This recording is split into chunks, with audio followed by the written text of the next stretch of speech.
Son petit nom, c'est PetRap. Pas facile à prononcer, apparemment très difficile à éviter. Le logiciel a débuté sa route malveillante en Ukraine. Des entreprises de haut niveau comme cette banque ont été attaquées à travers leur système Windows.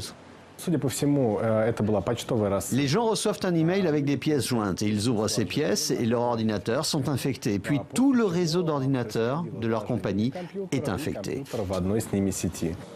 Simplissime et ravageur. Après l'infection, un message indique qu'il faut payer 300 $ en bitcoins, une monnaie virtuelle, pour retrouver le bon usage. Sortir la carte bleue, une mauvaise idée pour les spécialistes. Il n'y a pas de garantie que vous obtiendrez une clé de décryptage si vous payez. En plus, c'est simplement mettre de l'argent dans les poches des criminels et encourager de nouvelles attaques.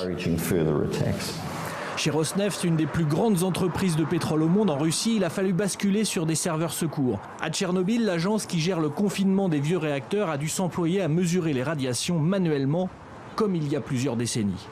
Ukraine, puis Russie, Pologne, Italie, maintenant États-Unis, Allemagne. Plus d'une centaine d'entreprises ou institutions sont touchées. Le virus ressemble à WannaCry, son prédécesseur qui avait attaqué en mai dernier. Alors d'où vient-il? Piste russe? Pirate nord-coréen? Pour l'instant, mystère. Il n'y a pas vraiment de preuves. Le problème avec ces armes électroniques, c'est que si vous les lancez, elles peuvent vous revenir dessus et éventuellement vous frapper. Donc des États ne peuvent pas les lancer en premier. Pour moi ici, ce sont juste des criminels avides d'argent.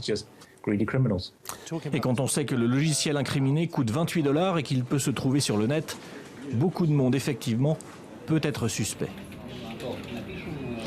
En France, après l'élection hier de François de Rugy au prestigieux poste de président de l'Assemblée nationale, c'est l'une des promesses phares d'Emmanuel Macron qui sera au programme aujourd'hui. Sa loi travail va être présentée en Conseil des ministres. Objectif, donner plus de flexibilité.